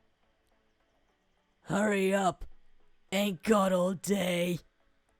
The same angry voice called down to you about halfway up your climb, but you ignored it for fear of losing concentration and falling to your real death.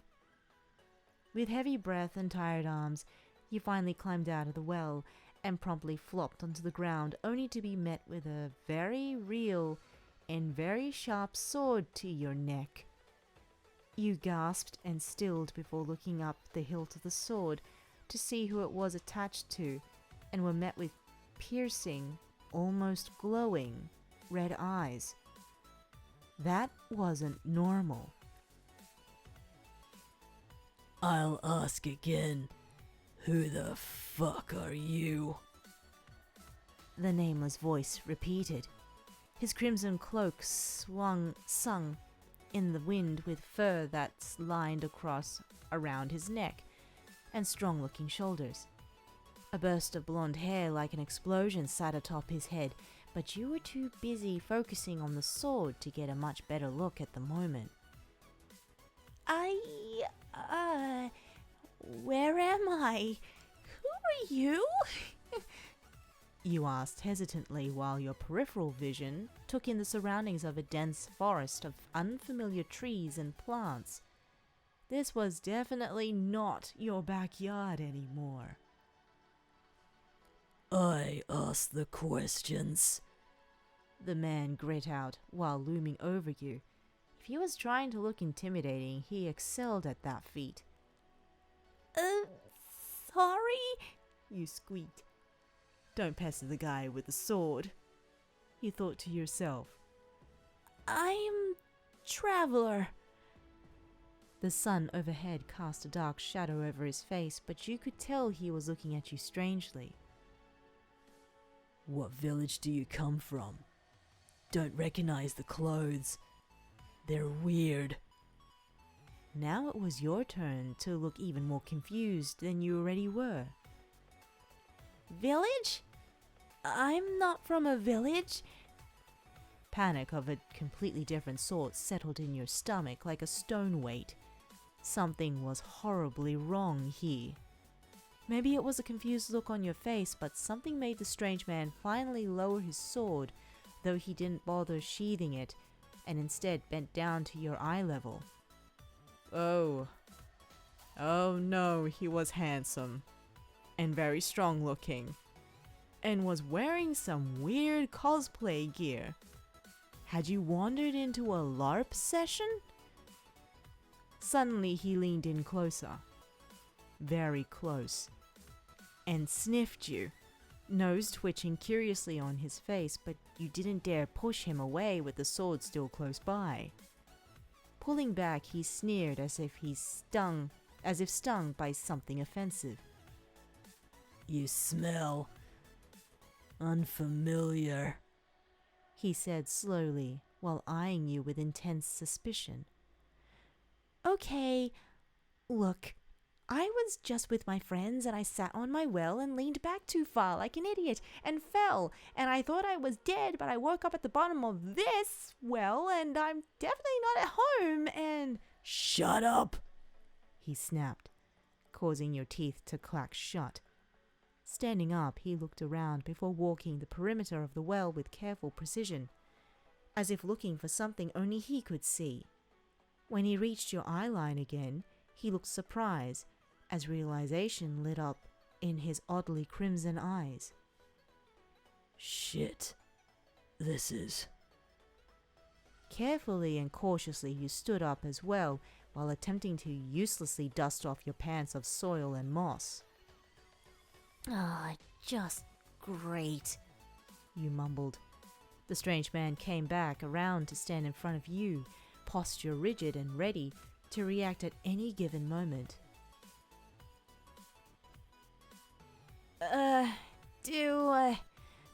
Shit, I'm awful. Thank you for helping me out of the well. You said with a low bow, remembering to actually thank him for saving you from a pitiful death of starvation at the bottom of an old well. He seemed taken aback by the gesture, as if he wasn't used to being bowed to or thanked. With a scoff, he turned back to the well and yanked up his ladder before bundling it up in cloth sack, which he hoisted over his shoulder. And then he started to walk away. Wait! Don't leave! I don't know where I am or what's going on. Is there a way for me to get back home? You blurted out in a panic at the thought of being left alone in a bizarre location definitely far away from home. The man turned his heel on you and gave you a look that screamed of annoyance. I helped you. Now leave me alone. Do you know what that well does? Do you know something I don't? You asked desperately, still very aware of his now sheathed sword at his side. At that he smirked, like he knew all the secrets you ever could ask about and was only willing to tell them for a price. You want to know about the well? Why should I tell you? At that you had no answer. He'd already helped you, so what could you possibly offer to get this stranger to continue providing aid and possibly information? This forest looked large and winding, easy to get lost in. But you needed food and water and shelter. You eyed his pack, and while it looked heavy, it was the best thing you could think of on the spot. I'll carry your bag for you, on the promise of you telling me what the hell is going on. Do you have a name? Again, he looked surprised, as if he wasn't expecting you to actually offer up anything for his information. But his smirk returned as he hoisted the bag from his shoulder and shoved it into your arms. Shit, it was heavier than you thought, but you couldn't go back on your word now. Fine, pack mule. Deal. If you steal from me, though, I slit your throat. He growled with a hard stare. You nodded vigorously, and he seemed to approve. I'm Bakugou the Untamed. No one messes with me, and no one dares stand in my way. And no one has ever seen a person come out of that well.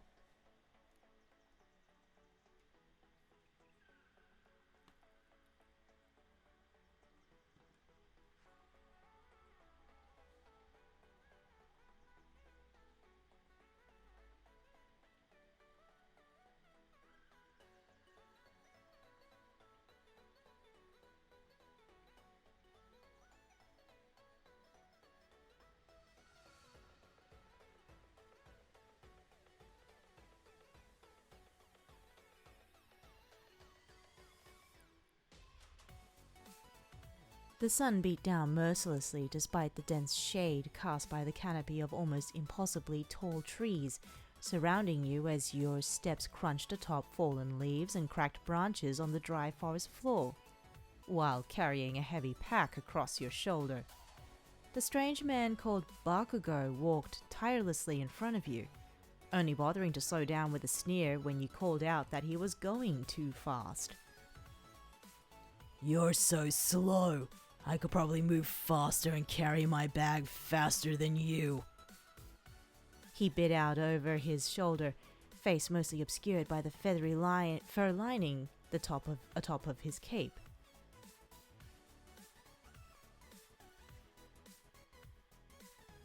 I'll just pause there for a moment. How is everyone doing? I'm sorry, I actually started reading part 2 at this point of the story.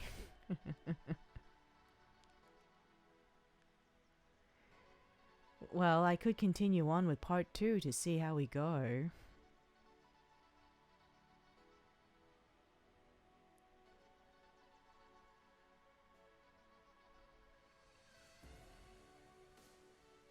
Brilliant.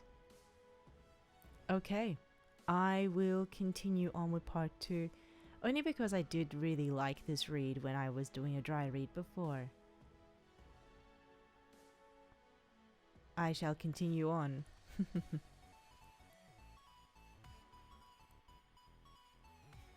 You weren't exactly used to carrying heavy equipment, but you were trying your best to keep up. Pausing for a moment to wipe a bead of sweat from your brow, you adjusted the bag on your back, paranoid that your grip might slip as perspiration formed between your palms and the dirty fabric. Sorry. You said with a furrowed brow. Seems like you know where you're going, but are we close to wherever you're leading me? That stray thought of following a total stranger who carried a very sharp sword at his side into unfamiliar woods made your throat clench with worried paranoia. You might end up on some news station later as the dumbass who got yourself killed by doing everything they told you not to do in school. Bakugou clicked his tongue in annoyance. Just keep walking. Not my fault you're dressed like shit for travel in those weird clothes. I wasn't exactly planning on... You were interrupted as a sudden burst of movement jumped out in front of the two of you, a blur of red blocking your path. Bakugou didn't even Bakugou didn't even flinch. Oi, oi. Took you long enough.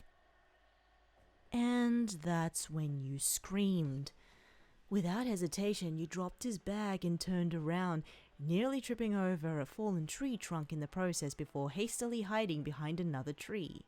Wild panic, fear, and confusion winding through your brain as it attempted to process what you'd just seen.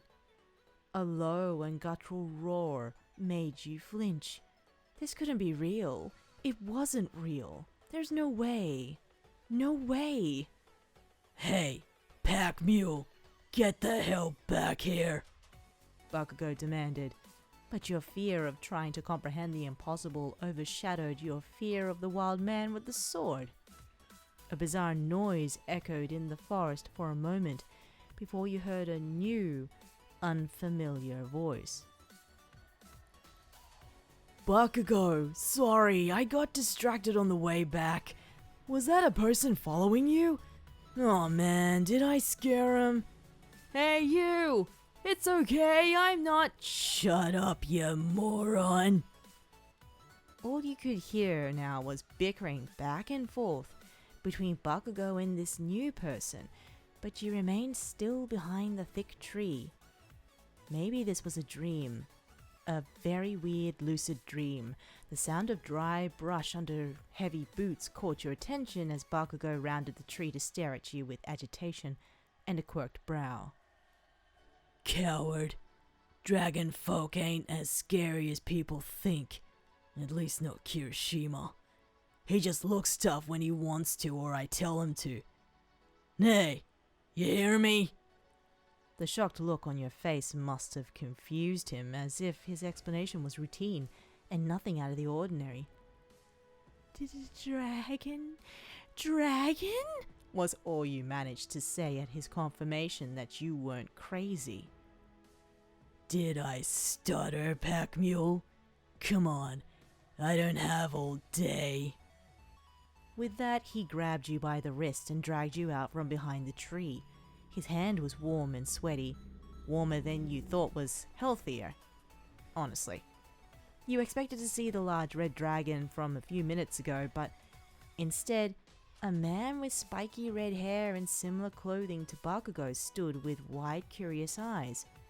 The only indication that he might not be human was his sharp teeth.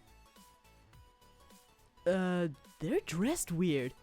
What kind of pants are those? Did you just grab them up on the road? The new addition asked, while you were reluctantly pulled towards him by Bakugou. He leaned down and picked up his dropped pack with a glare in your direction. Bakugou stopped walking and you nearly bumped into him. They came out of the well. He replied with a tone that implied you were some sort of anomaly. To you, though, everything was bizarre. The man who assumed was the dragon you saw just minutes ago now looked at you with even more curiosity. The well? Wait! Whoa, no way! The one from the stories? Bakugou nodded with a smirk. He hadn't let go of your wrist. That's the one. Imagine what someone would pay to see the only living person to climb out of that thing. Hey! You interrupted, finally gaining a bit of nerve. Bakugou and the Dragon Man stared at you. Don't talk about me as if I'm not here. I'm not some animal on display for you. I just want to know how to get home. They can talk? I'm Kirishima. Nice to meet you. Kirishima stuck his thumb in his chest as he introduced himself before wavering with the realization he didn't know your name. I'm Traveler, you answered while yanking your wrist from Bakugou's grip. Are you really a dragon? Kirishima shifted from curious to almost hurt at your question. I mean, yeah, I'm part dragon. I know most people think we're scary, but honestly, people just don't know us that well. I don't eat people or anything if that's what you're worried about. Also, Traveler's a weird name. You really are from the well, huh? That's what I said. Listen when I talk, moron. Bakugou bit out while handing his bag to Kirishima rather than back to you. Well, dragons don't exist where I'm from, so... What? Kirishima yelled, while Bakugou stared at you dumbfounded. What do you mean they don't exist? I'm real! For the next 10 minutes, all three of you bickered back and forth about the validity of dragons before Bakugou held up a hand and promptly shouted for everyone to shut up. Sun's going down. Let's get back to the cave. And you, he said, poking a stern finger in your chest, are coming with us. Excuse me. Really? Ah, I have so many questions. Kirishima exclaimed excitedly. Bakugou's demanding attitude was grating on your nerves, but at least this newcomer, dragon man or not, seemed nicer and more approachable. This whole situation was making your head spin, but being by yourself in a dark forest might be just as dangerous as if you remained with this wild man and his half-dragon friend.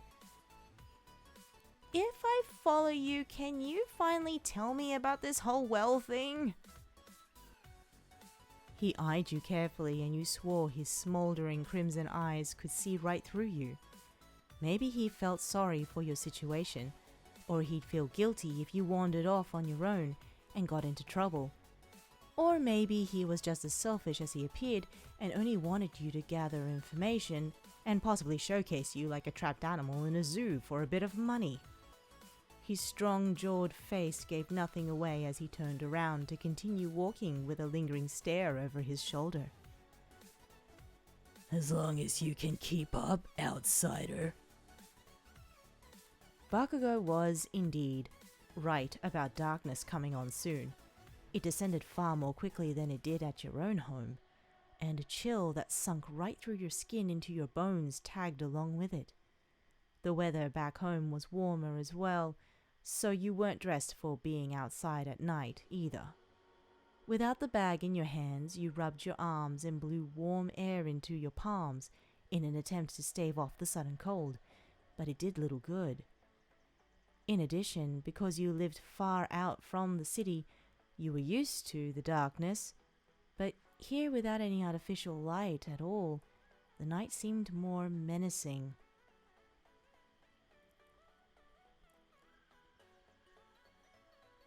Bakugou walked in front, while Kirishima walked behind you, effectively sandwiching you in between the only people you'd seen since coming here. Your makeshift guides for now. You felt like a prisoner despite Kirishima trying to make curious conversation with you. Just your luck that you'd been found by this Bakugou the Untamed, rather than someone more polite. Yeah, he was cute, but his attitude soured that trait a bit. Finally. Bakugou sighed as he pushed his way through the edge of the woods and came upon a small clearing at the edge of your vision. You could barely make out a gaping black hole which looked wholly uninviting, but you assumed it was the opening to the cave he'd mentioned earlier. Getting an idea, you took your phone out of your pocket and turned on the flashlight app. Your battery was half dead at this point and still no signal. The sudden burst of visibility made Bakugou turn on his heel and reach for his sword, while Kirishima yelped behind you. Chill out! It's just my phone! You said, holding it up.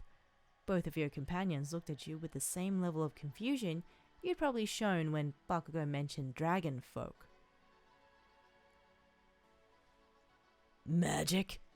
You said your world has no magic earlier. Bakugou's hand never left the hilt of his sword, and his stance was defensive as he eyed you with new suspicion. It's so bright! What's a phone? Kirishima asked while squinting behind you. Oh, well, this was a new development. Maybe you could get the upper hand in this situation if you improvised quickly enough. AKA tactful bullshitting. We have different magic. It's not like yours. A phone is something we use to communicate with each other long distances, or you can look up information on it.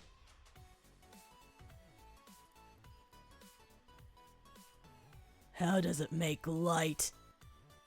Carefully, Bakugou edged forward and quickly snatched the phone from your hands, but made the mistake of staring right at the flashlight on the back, which blinded him.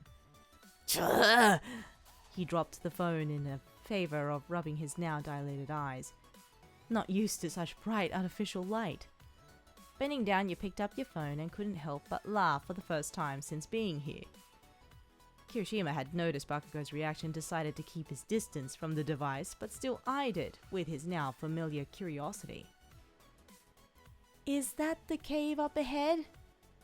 Instead of waiting for an answer, you pointed your flashlight towards the cave, which looked far less scary now that it didn't look like a gaping maw in the darkness. Bakugou and Kirishima exchanged glances before following you. Get behind me, I'm the leader here. Bakugou practically yelled as he shoved past you into the cave with hands balled into fists.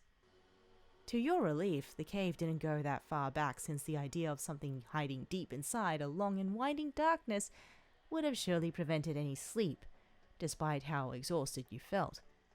Kirishima jogged ahead while sifting through the cloth bag for something.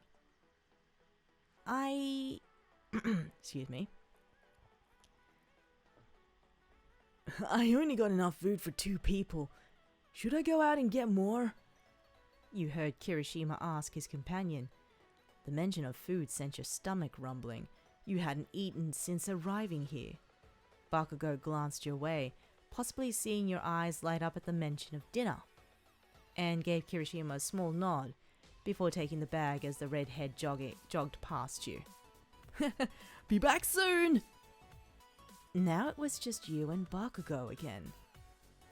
Oi, point that magic light of yours over here, he demanded while snapping his fingers. For a second you debated following his orders, but the glare he sent you had you scurrying over. He pulled out a couple of tools before gathering up some of the dry kindling and grass with his boot. Can that thing make fire? You shook your head in a definite no, but he groaned. Can you make fire? Again, you shook your head. Useless. He mumbled before bending down to strike up a fire with things you'd only seen in movies and wilderness TV shows. You watched as he moved meticulously and with purpose, knowing exactly what to do to get the fire started, as if he'd done it hundreds, if not thousands of times before. With the fire started, you turned off the app on your phone, not wanting to waste the battery power you had left. The air grew warm and you immediately bent down and stuck your numb fingers towards the flame. Are you afraid of me? The question caught you off guard and made you look up. The fire danced in Bakugou's red eyes like burning coals, and once again his glare bore into you without blinking, completely still despite the sparks and orange glows shimmering across his face. If you answered yes, that would give him a power advantage over you with the knowledge he could control you with fear. If you answered no, he might do something to actually make you scared. You decided to choose an answer somewhere between the two extremes. You pointed a sword at me earlier. I was scared then, and it's scary being somewhere I don't know. But I'm not as nervous now. You haven't tossed me out yet, so I take that as a good sign. Do you want me to be afraid of you?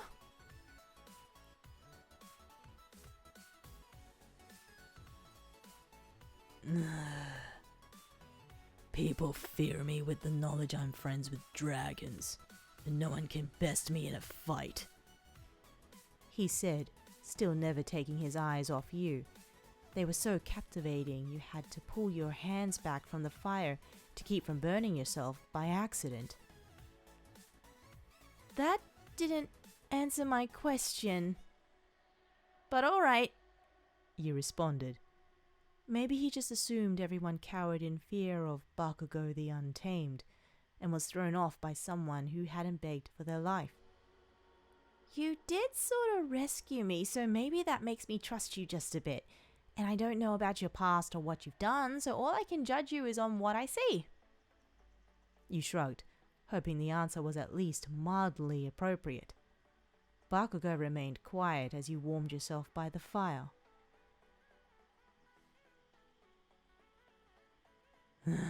I'll tell you about the well, if you show me that magic light device again. The corners of your mouth quirked up at his willingness to share knowledge as the two of you sat and warmed yourselves by the fire.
Hey guys, how are you all doing? I noticed from the corner of my eye people are telling me to go to sleep, yes. To answer questions, there is a part 3 and extra chapters to this story. It's just seeing as how long these story times can take. I believe I only had room for part 1 and 2, which made up for a good chunk of the bonus.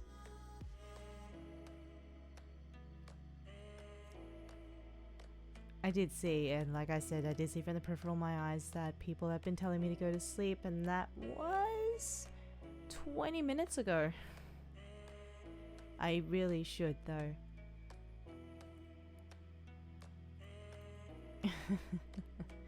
I will.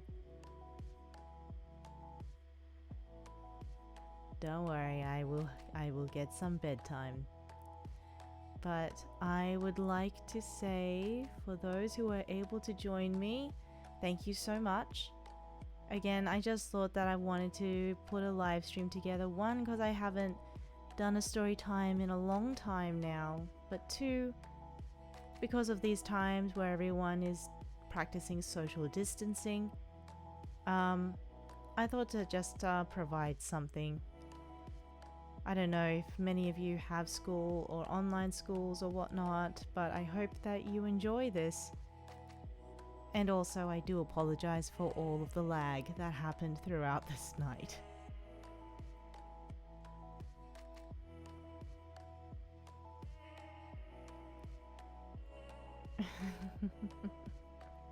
I shall. I will go to sleep as soon as I end this live stream.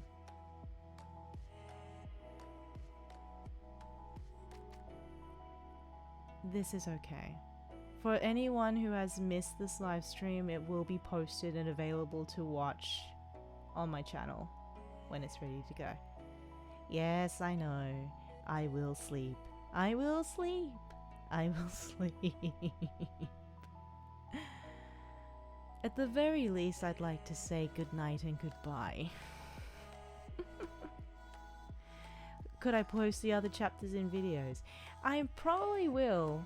And I know I did a live reading of it here, but I might even do a recording on the first 2 chapters of this fantasy fic because I really enjoyed it. That will be another time though.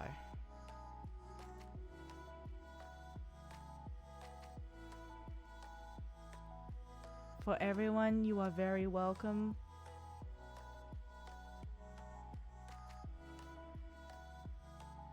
Good night. Alright then. Well, just for the sake of the live stream now, I will top it off for anyone who has been watching this. One, I do apologize for any of the lag or any of the silent breaks throughout the recording. That does come down to lag, but I hope everyone will enjoy a re-listen to this. I will post it with timestamps, so then that way you can just jump straight to the story, irregardless of the lag.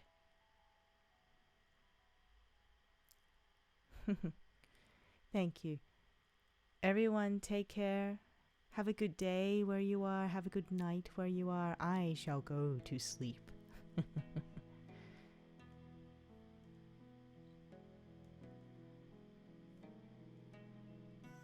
Alrighty. Thank you all. And see you in the next story time whenever I will post that.